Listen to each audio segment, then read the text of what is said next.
লাঙল কাঁধে, কারুর কাঁধে আবার কাঠের বোঝা, আর কেউ আবার চপ ভাজছেন। কি ভাবছেন সমাজের বিভিন্ন স্তরে মানুষদের জীবন জীবিকার কথা বলছি? না, বলছি প্রার্থীদের কথা, যারা ভোটে দাঁড়িয়েছেন আর কি।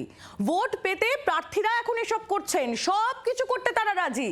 সব দেখে সাধারণ মানুষের মনে প্রশ্ন আসতেই পারে যে ভোটের পর এলাকায় এভাবে দেখা যাবে তো, নাকি সবটাই শুধু ভোট পাখি? ভোট বড় বালাই, মানুষের মন পেতে কি না করতে হয়। তবে ২৬-এর ভোট সব ছবিকে হার মানাচ্ছে।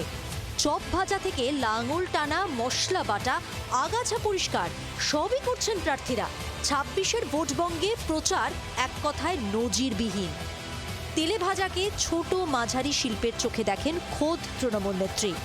ভোট মরশুমে সেটাই কি হাতে কলমে প্রমাণ করে ছাড়লেন আরামবাগের তৃণমূল প্রার্থী। সাত সকালে আরামবাগ বাজারে ভোট প্রচারে বেরিয়ে সোজা ঢুকে গেলেন চপের দোকানে। সেখানে নিজের হাতে চপ ভাজলেন মিতা বাগ। সকালে প্রচারে চপ ভাজলেন আর বেলা গড়াতেই ধান চাষের জমিতে আগাছা পরিষ্কার করলেন। ভোট পেতে কোনো কসুরি ছাড়তে রাজি নন আরামবাগের তৃণমূল প্রার্থী। দেখলাম এখানে একটা ঘাস জমে গেছে, ছিঁড়ে দিলাম। আচ্ছা, মানে এর থেকে মানে কি শুধু ভোটের সময় করলেন না সারা বছরই মানুষের সঙ্গে থাকেন? মানুষের উপকার সবসময় করে থাকি, মানুষের পাশে সবসময় থেকে থাকি। আমি তোমাদেরই লোক, এই বার্তা দিতে গিয়ে বৃদ্ধার কাঁধ থেকে কাঠের বোঝা নিজের কাঁধে নিলেন গোপীবল্লভপুরের বিধানসভা কেন্দ্রের বিজেপি প্রার্থী রাজেশ মাহাতো। তো আমি দেখলাম রাস্তায় প্রচারে এসেছিলাম, মানুষের কাছে মাসিমাকে ভোট দিতে বললাম, কিন্তু আমি তো ছেলের মতো তার ভাতটা একটু লাঘব করার চেষ্টা ঘর পর্যন্ত পৌঁছায় নিলাম। হুগলির পুরসুরাতে আরও এক ভিন্ন ছবি। প্রচারে বেরিয়ে গৃহস্থের হেসেলে ঢুকে গেলেন প্রার্থী।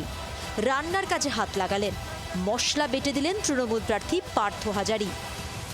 আমরা আজকে অরুণডা অঞ্চলে এসেছিলাম, আমরা ডোর টু ডোর বাড়ি বাড়ি প্রচার করলাম। কিছু বাড়িতে গেলাম, মায়েরা দেখছি কাঠের জালে রান্না করছে, গ্যাস পাচ্ছে না, গ্যাসের নিয়ে হাহাকার চলছে। অন্যদিকে পুরসুরার বিজেপি প্রার্থী বিমান ঘোষ প্রচারে বেরিয়ে মাঠে নেমে লাঙল টানলেন। আমি মাঠে ওই নাটক করার জন্য লাঙল করতে যাইনি। কৃষক একটা লাঙল নিয়ে যাচ্ছিল, আমি হাত থেকে নিয়ে দেখলাম যে ওটাতে কতটা কষ্ট, কারণ এত কষ্ট করে কৃষকরা আলু সবজি ফলাচ্ছে, দাম নেই, তো উপলব্ধি করার চেষ্টা করছিলাম। দক্ষিণ দিনাজপুরের কুমারগঞ্জে আরও চমক। রাজমিস্ত্রির সঙ্গে ঢালাইয়ের কাজে হাত লাগালেন বিজেপি প্রার্থী শুভেন্দু সরকার। মশলা তুলে দিলেন রাজমিস্ত্রির মাথায়, বেলচা দিয়ে ভর্তি করলেন কড়াই।